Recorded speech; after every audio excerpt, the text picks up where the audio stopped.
Thank you for joining us today. I'm Linda Fegler, Senior Editor of Ohio Magazine, and it's my pleasure to welcome you to Real People, Real Stories.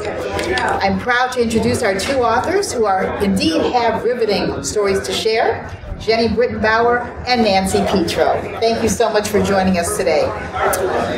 Entrepreneur, best-selling author, and James Beard Award-winning Jeni Britton Bauer started making ice cream in 1996 and has spent 15 years perfecting her craft and building a community of devotees who scan her website, blog, Facebook page, and Twitter feed daily for what is sure to be their next addiction.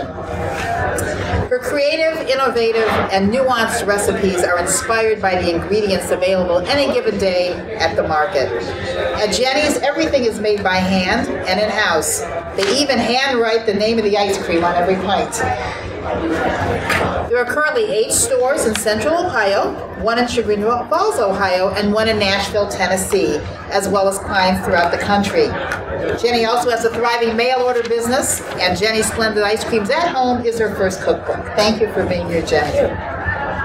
Nancy Petro, also of Franklin County, is the author of False Justice, 8 Myths That Convict the Innocent.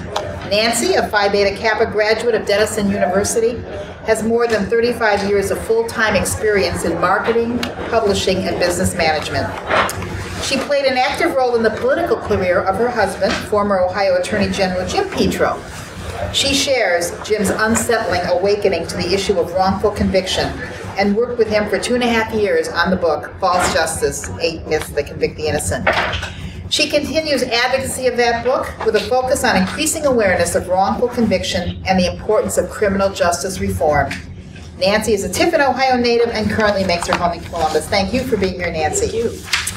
Well, I'd like to start out with actually both of your stories. If we could start with Jeni. Why ice cream? Of course, the answer might be why not, but if you could talk a little bit about yourself. Well, I started making ice cream when I was in art school. Actually, I was studying art and art history at Ohio State.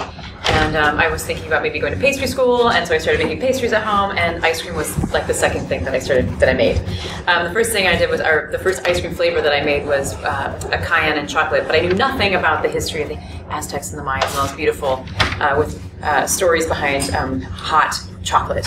I just thought it was a cool thing to do, put some spice into ice cream so that it sort of, I put it on my tongue, it was cold, it tasted like chocolate, and then about 3 seconds later it burst into flames.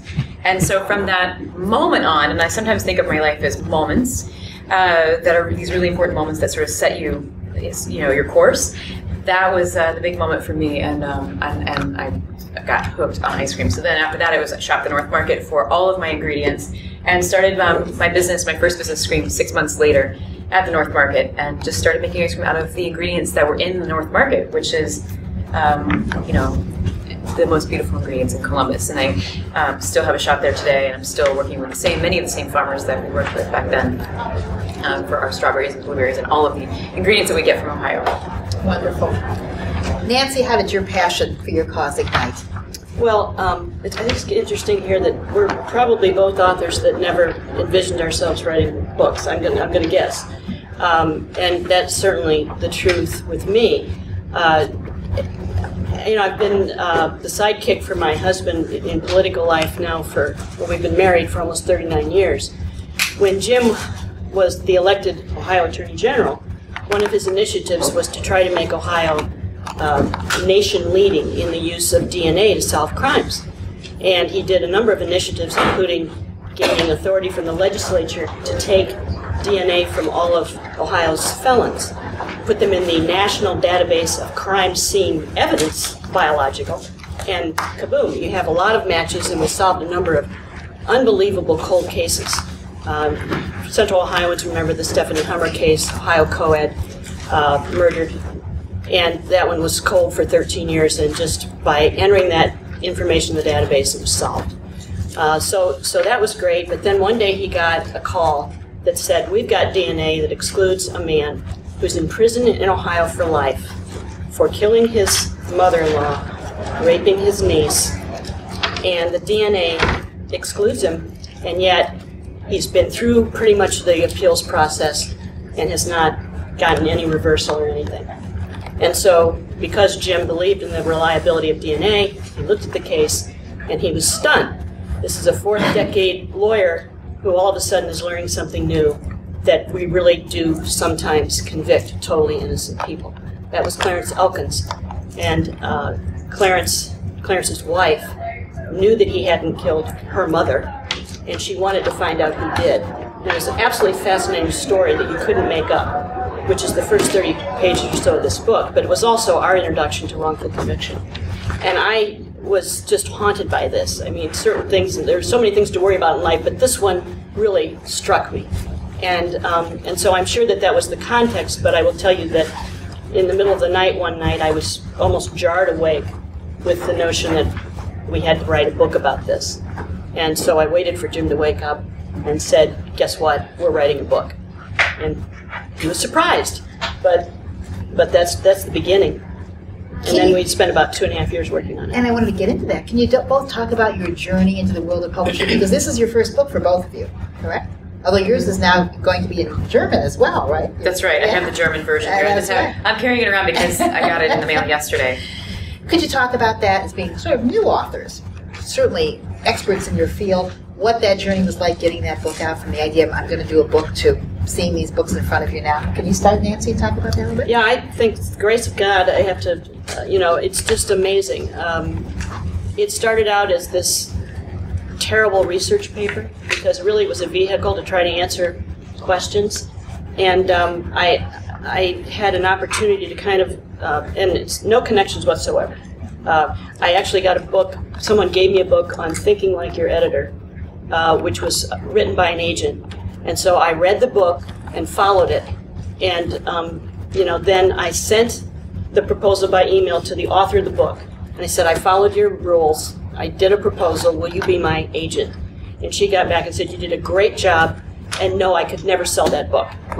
And so, but she said, why don't you just send it to this publisher because he likes this kind of thing. And just tell him I sent it. So by email, I sent the proposal to Don Fair of Kaplan, who's the executive editor there. And he got back and said, I kind of like it, but we'd have to hire a real author, And I thought, it's not going to work. Nobody's going to be able to talk to my husband that you have this much. I can hardly find time to get it. So I thought, I better become a real writer, and I just redid it. And instead of third person, put it in first person. That changed everything, because you could talk about what people are thinking and feeling. And it just went a lot smoother, and I sent it back, the first 30 pages. And it took 8 weeks. So he sent an email, again, all email. Said, it's been a long slog, but I've shared it with everyone. We like your book a lot, and we'd like to buy it if you haven't sold it. And that was it. Okay. So it was a fairy tale. It's a fairy tale experience. Congratulations. That's one. It's writing a book is and getting it published is one of the hardest things you can do. There's all those stories out there about how it's so hard to get an agent, and then it's so hard just to get a publisher to listen to you. I know. For me, it started with Food and Wine magazine. I had made ice cream for many years and perfected our recipe, and it's not perfect, and I still work on that every day in my professional kitchen. But I think about ice cream, and I started as an aspiring artist, I would say. But I really have over the years become much, much more a dairy scientist than an artist. And that's where I spend all my time is working on that recipe. So when Food and Wine magazine called in, I think late 2006 or 7, they wanted recipes adapted for the home machine. And I was ready for the challenge because I had done this work for a long time in our professional business, and I knew that I could make a better recipe, one that was scoopable, that was at least better than the other recipes in the other home ice cream cookbooks that are out there. And so I was like, just give me about a month, let me try it. I had just had a baby, so it was perfect. I just put her on my back and stayed home, which I never stay home. That's just not me, But it was perfect timing, and so I spent at least a month.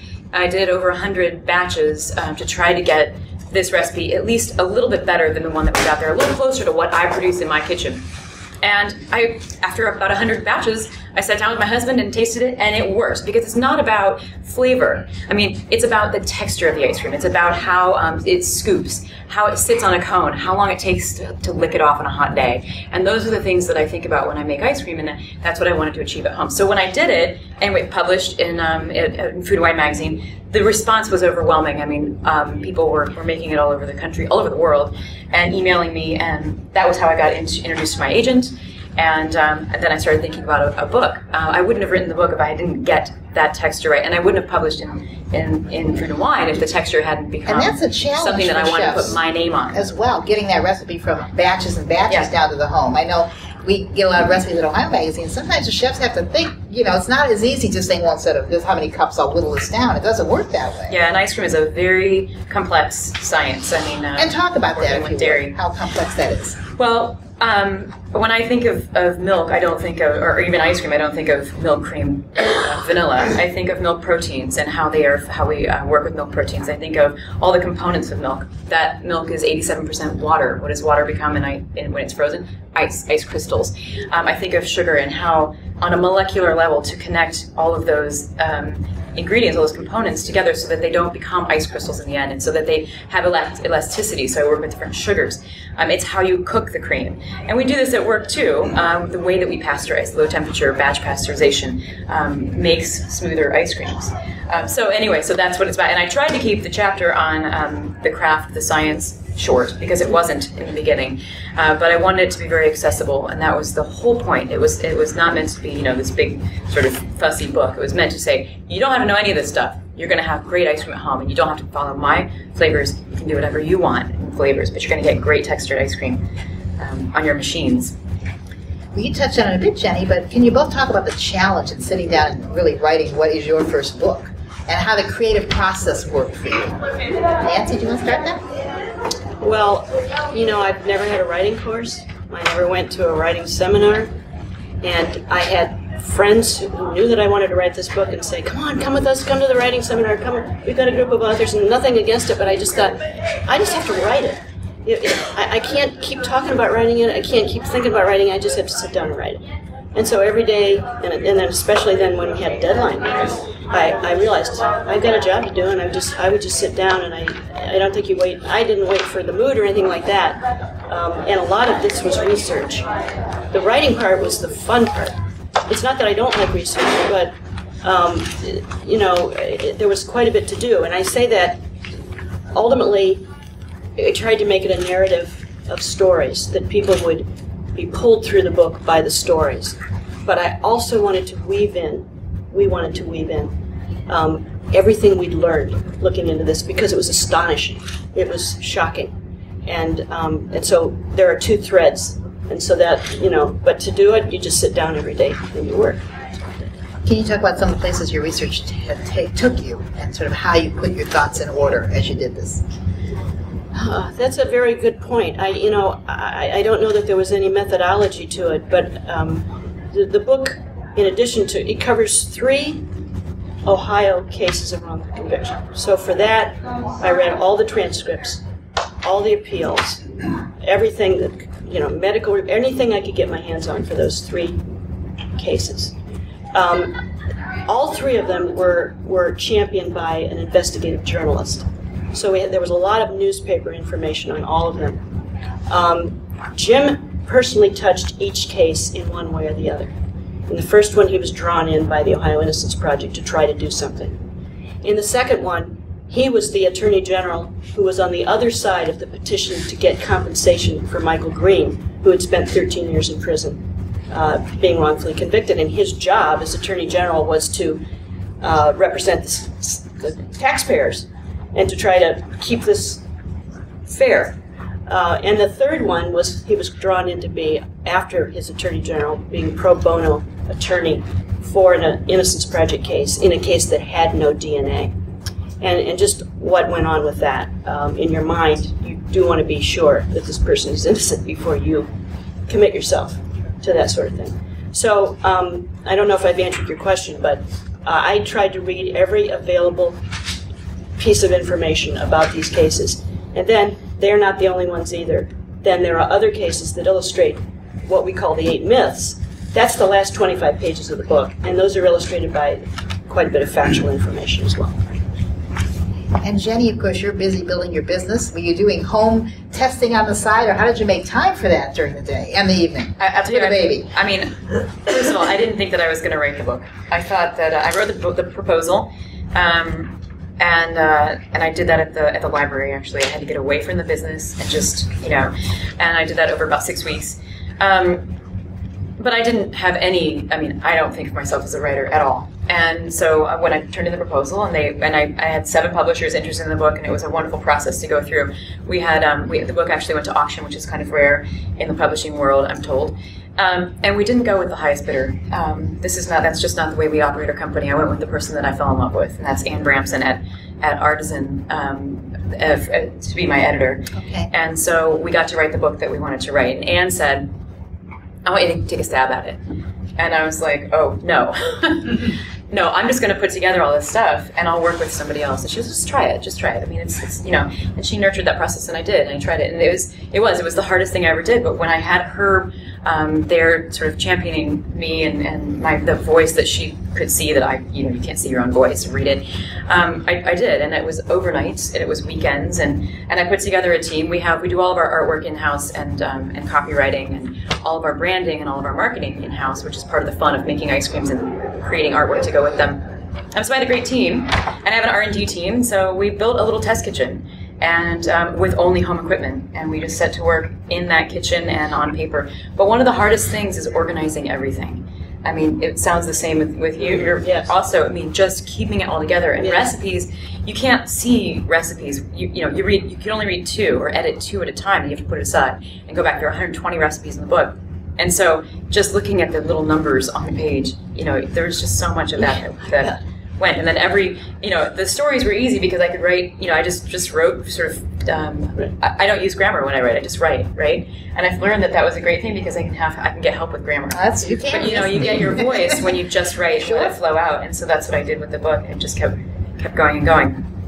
Was there ever a time for you that you really thought, oh my gosh, I can't do this. I'm not cut out to do this. Do you ever have writer's block where you think, I can't go on, what am I going to do? And if you did have that or got kind of discouraged, how did you boost yourself up again? I think many of us will go through that as writers. Jeni, do you want to? I did that a lot. When I wrote the beginning, there's my story in the beginning of the book, which I really wanted to get out because I wanted to inspire other people through the story of how I started and failed and then started again and sort of worked through that. But it was very difficult for me, and I wrote maybe 4 different versions of it. And the one we ended up going with was the one that I wrote maybe in 3 hours. I mean, one night or one evening or whatever. But I hated it, and I just didn't like it. I wasn't happy with it, so that was a really difficult process for me. I kept rewriting it and feeling like I wasn't getting anywhere. And even when the book went to print, I was not happy with it. I thought, it's just I'm not getting it. And now I'm happy with it. Now when I go back and read it, it's fine. But you get into it, and you just can't. It's just difficult to organize it and to think and to see what you're doing. But very much, I would get. I think we all look, I know even with my writing, I've been doing it for 30 years, I'm sure Rich Warren from Country Living is here too, and we look at this thinking, I should have used this word, or when you go back and look at, you can really edit and write until you can just keep it forever without letting it go. I think that's a problem that a few of us share. Nancy, how about you? Well, I would say that I had a lot of sleepless nights, but it wasn't because I had writer's block. It was just worried about whether, I was getting it right, and worried that I would leave something important out. Or just concerned. I really thought it was an important effort, and I just wanted to make sure it was right. And so I had a lot of tossing and turning. And then, you start a book and you think the third case on here I thought would be resolved by the end of the book, and there was going to be a hearing that would resolve this case, and instead the judge had one day, and then he extended it another day 2 months down the road, and then pretty soon another day. And finally it became apparent that this would not be this whole case, the end of it. I don't know the end of it, and it's the end of the book, so I had to rewrite. That shades of Truman Capote in many cases. One way to see what the outcome That's right. I mean, that had to be amazingly just frustrating. It was stressful. So actually, I think it was a great ending. It ended because it was kind of a little bit of a cliffhanger. If you were concerned about this person, I actually had to say, come to the website and I'll have the ending, and there has been just a lot of development since the book. But I think those are the kind of things that were more my challenge than having writer's block. I think I was panicked enough to get up every day and write. So, sorry, I was just going to piggyback on getting people to interact with it on the website too, and furthering the story. Yes. And I've done a lot of that with this book too, because I really want people, if they want to create their own flavors and to do their own and to explore and to be able to make whatever they want. And so I've been able to say, if you have any questions, just put it up on my Facebook. It's so easy. People from all over the world are emailing and saying, oh, I have this ingredient and I don't know how to use it. I was like, oh, that's great. That's easy. All you have to do is this, this, and this. And we keep it there so everybody can go back and see it. And I love that interaction, that that it's not just in here anymore, that it continues to live on the internet and to be altered and changed. And absolutely. I get up just about every day and do a post about wrongful conviction out of the news, out of the headlines that day. When you're living in LA, you read in the LA Times about a wrongful conviction, but you don't read about that one necessarily in New York, and you don't get an understanding of the scope of this issue. So that's one little thing that I've done, and that's developed quite a few followers. And like you say, I think because of the internet, authors have this great opportunity to interact with their readers now that authors didn't have in the past. And it's taken a life of its own. We found out that a professor of law in China spent his last summer translating this book. We didn't know that. And it's being published now in Chinese, because the Chinese have discovered that they believe that they executed an innocent man, and it's become controversial. And so this is now an issue in China. But all of this is enhanced, I think, by this technology that we have now, the communications that we have now. Yeah, those are great points. As one who's kept all her vinyl LPs, I've kind of gone kicking and screaming into the new age of the internet. We're doing more Facebooking on Ohio Magazine. I was with a bunch of folks who were tweeting and twittering about a month ago. Do you think that there is a future for the actual printed piece, or do you think that and both of you obviously embraced the new technology. Can you give us some tips for those of us who maybe aren't going into it quite so eagerly, just basically how you use it? And also, do you think that there will always be a place for the printed book? Well, I do. I like holding a book. I like holding, I even put notes. I want you to write on your book and get ice cream on the book. We did an ebook. We did also, which was just such a fun project. So you can, so I did videos of how to do the salty caramel. So embedded in the text, you can look and see as what I'm talking about or whatever in there. And that was really fun. But I do think that that it's still easier to just hold a book and the way that, searching and so I designed the book also. We did all the photography, but what I did was designed it so that you could thumb through, because I know that when you choose ice cream, when you come into our shops, it's visual first. And so I made all the spoons on the side of the page so you can thumb through it. So and you see all the flavors kind of in front of you all at once. And they're all about life size. So whenever I'm looking for a recipe find, I know where chocolates are because I put them all together in the book, because I do that in our stores too, and you just thumb through it.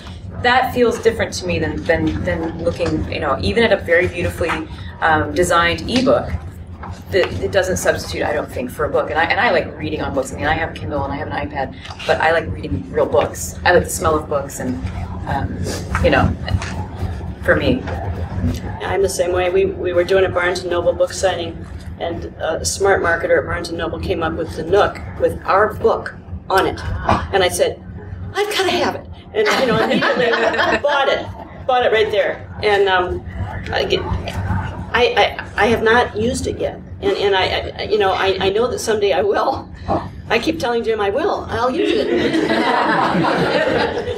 I like books too, but as far as technology goes, I think that this is just an exciting time when you can talk to so many people and hear their stories and share stories, and it's just another vehicle that I've really enjoyed, and I knew nothing too much about that either. Facebook, I Twitter.